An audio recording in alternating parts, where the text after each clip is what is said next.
Welcome to another episode of Hoop and Sports Talk for Days. I go by the name of Omar, also go by the name of O Izzy. So just call me O Izzy. We back in full effect. Gotta get to it. Super Bowl Sunday is full effect. We got the Kansas City Chiefs versus the San Francisco 49ers. It's going down, man. It's going down. Fixing to preview that great matchup. We got the NBA trade deadline looming as well. Which teams should make moves? Which teams shouldn't make moves? Which teams gotta make moves? Which teams don't gotta make moves? Yada yada yada, etc. etc. etc. But gotta jump it off with the Super Bowl matchups that we got. The 49ers open up as 1.5-point favorites over the Kansas City Chiefs. Do I like that? I think that's cool. It's all good. 49ers have been a great team all year. Their names and star power probably exceed Kansas City's other than the quarterback position. I don't know. It's close. I don't know because, you got Kelsey, Jones, you got Pacheco's carving out his own name. Of course, I said Mahomes already. And Rice, the receiver, is really good. Rashee Rice, MVS, Scantling.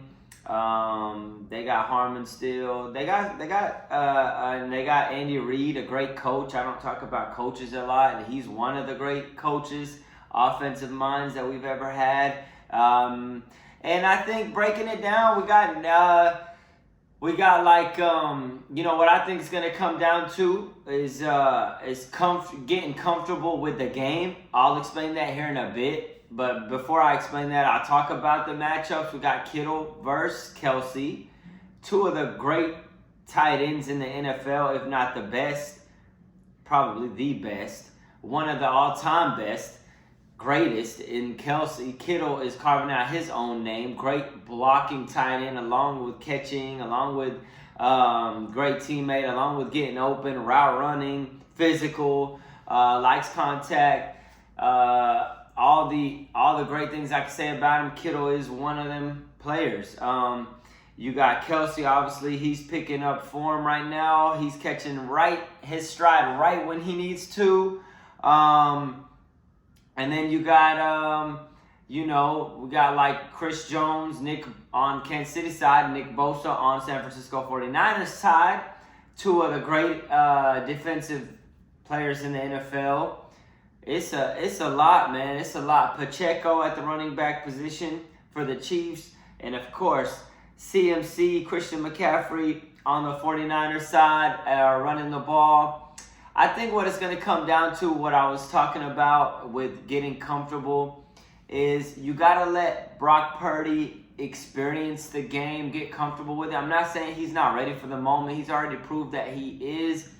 But I just feel like 49ers overall as a team, I know they've been to the Super Bowl, but that was a while, like 4 or 5 years ago. It was against the Chiefs. They just need to get comfortable with the game because they got off to a really slow start against Green Bay. Then they got off to a really slow start against Detroit. 2 slow starts, and they won both them games, but Kansas City came ready to go. They beat Baltimore, in a good matchup, but they got to them early and were ready for the game. And Kansas City is more comfortable with the game. They've been in them situations before. Mahomes is going. He's going for his 3rd Super Bowl. He's already been in 4 Super Bowls. Sorry. So he's comfortable. Andy Reid is comfortable. I think that with Purdy, maybe getting him into some checkdowns to Christian McCaffrey out of the backfield. Getting McCaffrey some handoffs for first downs just in the beginning of the game, because from what I've heard from players that have played the game before and watching interviews from players who have been played in the Super Bowl, they say it's more of a skeptical than just a Super Bowl. So that just gives me the idea of basically, it's a show, and obviously Swift is there, Taylor Swift, so it's going to be even more of a show. It's always a show though, the Super Bowl. But This is why I say they just need to make Brock Purdy feel. Shanahan needs to make Brock Purdy just feel comfortable. A little bit, a first down here, a first down there, it goes a long way, because you know Mahomes is already gonna be in his bag, make them plays where it looks like it's a dead play into a great play. That's why 49ers pass rush got to get there. They haven't been getting to the quarterback. Bosa, Young, other than maybe a blitz with Greenlaw, a blitz with Warner, the linebacker position, and then, just maybe the cornerbacks, maybe, Tre'Davious Ward. Like, they got to get to Mahomes, make them uncomfortable. I think that's really what it's going to come down to. Me, personally, I got the Chiefs winning in probably a close battle. Not saying that's who I want. I really don't got no dog in the race. I just feel like it's hard to bet against Mahomes, bro.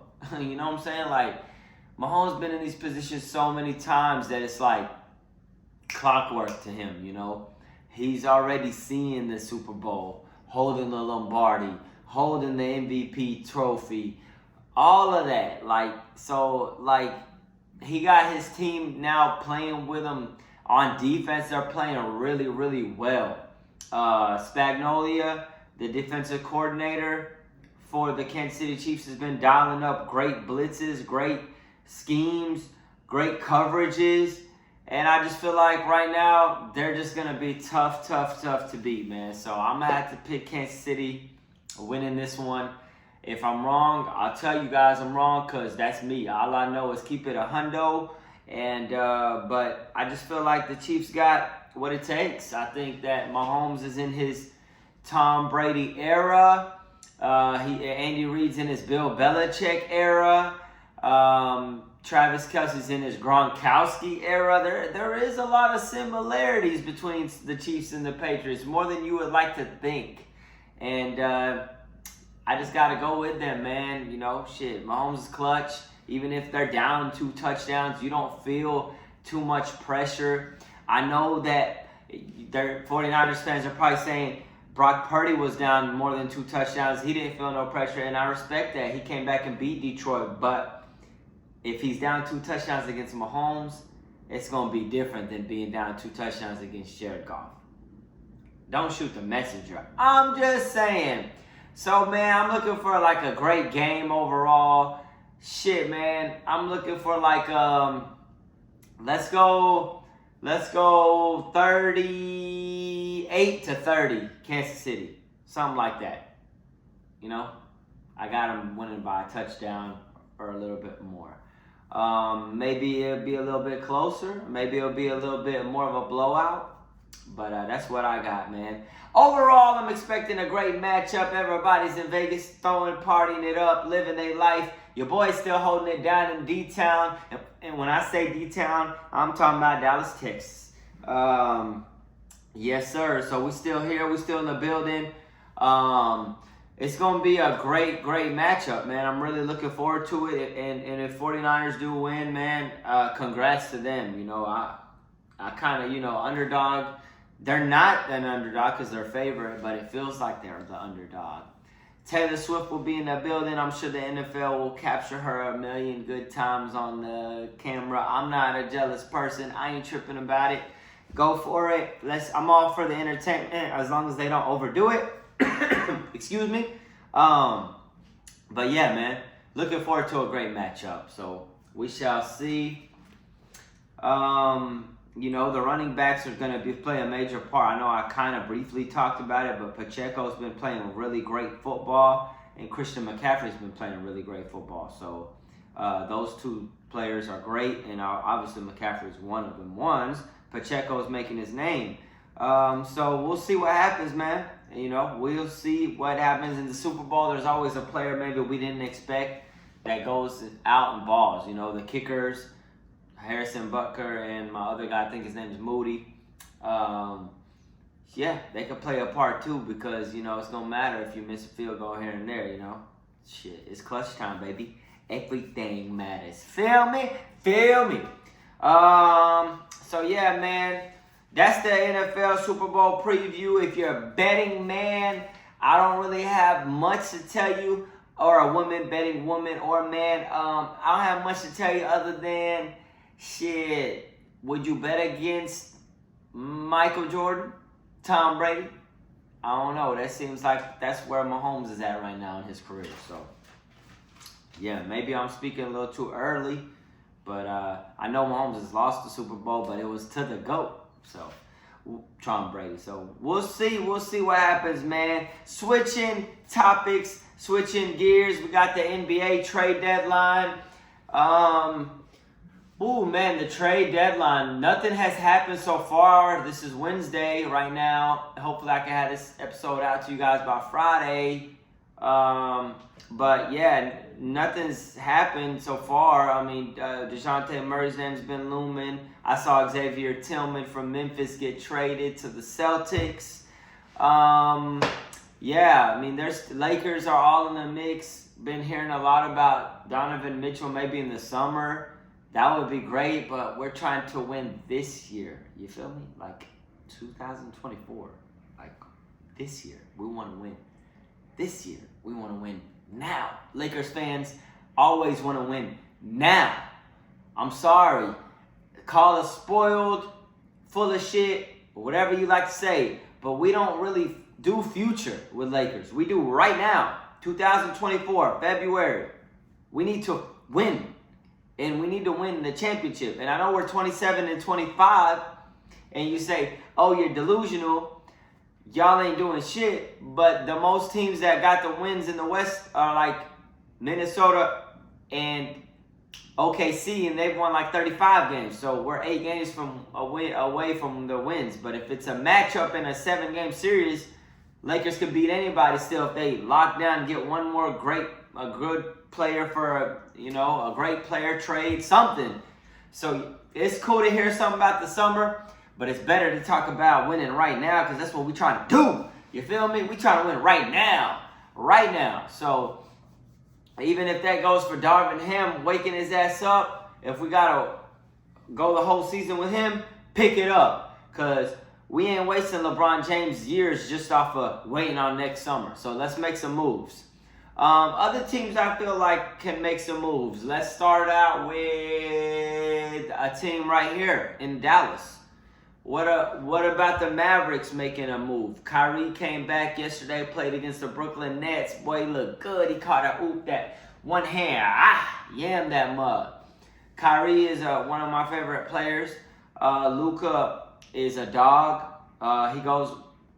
We've talked about Luka on a lot of other episodes. If you're a huge Luka fan, go back to my YouTube and I have Luka topics. I feel like the Mavs, can benefit off of a trade. Maybe the Grant Williams. Maybe they got him from Boston, but I don't see him as a good fit. He just stands in the corner and shoots.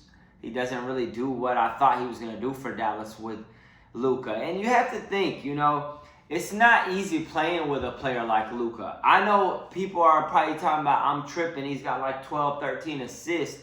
I'm talking about if you're another great player to fit, or a good player to fit in with Luka. Luka controls the ball a lot. So he has the ball in his hands maybe 70, 80% of the game.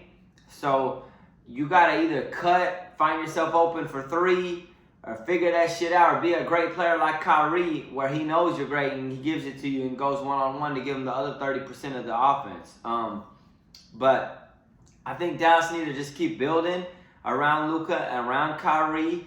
Lively's been playing really good for them. I think they're like 1 or 2 good players away. I think if they could get maybe like a Jeremiah Grant from he's in Portland. He's a really good player. Something like that, where they give up good for really good, Dallas could really be in the mix. So they can benefit off trade. Of course, Lakers, we spoke about them. The Knicks, let's talk about them. The Knicks have been doing really well. Brunson's been balling. I saw he sprained his ankle yesterday. I don't know if that's going to keep him out for a while. I don't think so. The Knicks did make a trade. They got OG Anunoby, and that's when they've been on a roll. So they can maybe make a little splash trade like on the side here and there just to get a little bit better. to maybe get them over the hump against a team like the Celtics or Sixers or Miami or Indiana or Philly, you know. So we'll see. Philly gotta make a trade. 76ers, Joel Embiid might be out for the season. We haven't heard nothing. I'm not reporting that. They said he's going to probably be reevaluated maybe in like 3 weeks to a month. I don't know how long he's going to be out. But, I mean, if he is out like a couple months or for the season, Philly got to make a move. Right now, Tobias is playing a really good ball. Maxi's playing a really good ball. He's an all-star. You got to make something shake. Maybe for a big man now that Embiid's down. You know, I don't know. Their team isn't really. They were balling earlier even without Embiid, but I just feel like knowing that you have Embiid, that's why you still play great. He's right there, but when he's hurt, it's a different feeling. You feel me? It's like, damn, I don't know if we could do this type of feeling. So maybe trade. Tobias been playing really well, but you got to figure it out. You got to get some shooters.